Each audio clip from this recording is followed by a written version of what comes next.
Hi everybody, Phil here. I had watched a tutorial a couple of weeks ago that another artist did. An artist named Aaron Kumar, I believe. I hope I'm pronouncing that correctly.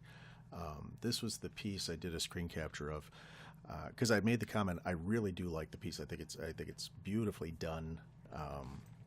Really love the technique overall.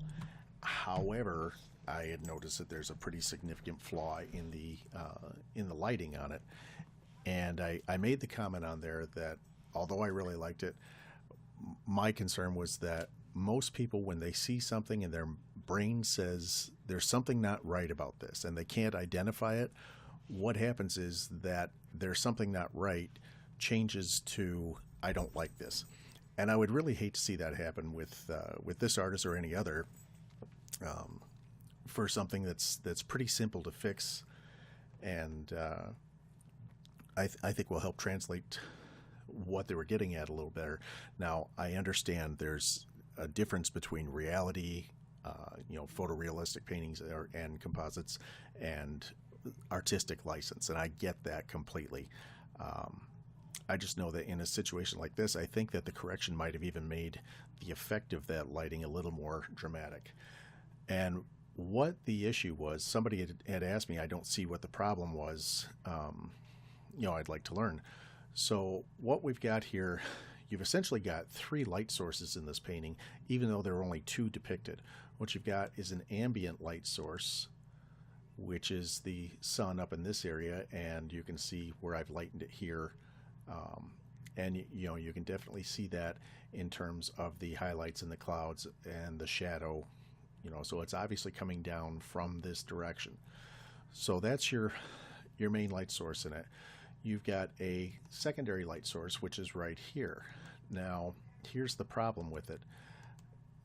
The actual light source, light being spherical and casting all directions unless it's interrupted, would cast something like this. And you get a lot of the things that she's showing in there. The problem comes in is that it is interrupted by her hands. So what you essentially get is a light source that does that. Okay, so where does the problem come in? The problem comes in,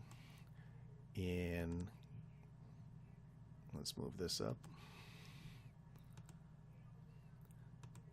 The problem comes in everything that's in this region. You know, you've somehow got a tertiary light source that is casting light from somewhere, and it's unidentified anywhere else in the image. Since your sun is over here, I'm not seeing where this one comes from. So that was the issue I had with that. What happens in actuality is that you would get a shaded area in there. So everything that they've got that's highlighted on the back of the arms, on the front of the legs, and all of the areas through here probably wouldn't be lighted. What you would also get is with this brightest source that close to the face here, you'd get reflected light, which would do something like that. So what they've actually got is an area in shadow here that would be lit, and an area that's lit that would be in shadow. Okay, so that was all I was trying to get at. Again, I think this is a beautiful piece. I really do like it. Um, it's just one of those things where you want to make sure that when you're doing something like this, especially if you're holding it out as a tutorial, you want to make sure that you're conveying, uh, you know, the difference between the two, and tell people, it's up to you how you want to do this. Personally, I think if it had just been the light source coming from here and bathing this, I think that makes it even more dramatic myself, because everything not exposed to that is left in shadow. Um, I understand it's a matter of taste, but again, somebody asked me where I saw the lighting problem, so I wanted to point that out. This happens a lot in art. Bob Ross is probably, or was probably, one of the biggest culprits of that. Before I start getting hate mail, I loved Bob Ross. I loved watching him. I think he's probably one of the nicest guys to ever walk the earth. And I think he had some really stunning application techniques.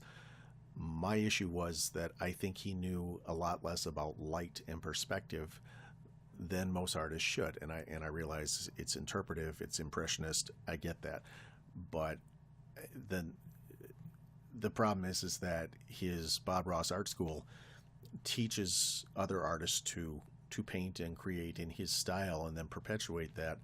My wife actually took a class from a certified Bob Ross instructor. It was a lighthouse scene, and she was looking at the lighthouse and couldn't figure out what she didn't like about it, what was wrong with it. He had them paint the lighthouse. He had actually had them paint the deck of it. You were looking up at a lighthouse this way, but had them paint it so you could see down into the deck area, and you could see the floor, which if you're looking from down at this direction, you wouldn't have seen. It's the little things like that. It's the perspective. It's the way light highlights and shadows and things that are really going to make a difference in your artwork. Again, I get in artistic interpretation and things like that. I had made the comment, somebody asked me where I saw an issue, so I wanted to reply. Hope you get something out of this. Hope it helps you. And leave me a comment. Let me know what you think.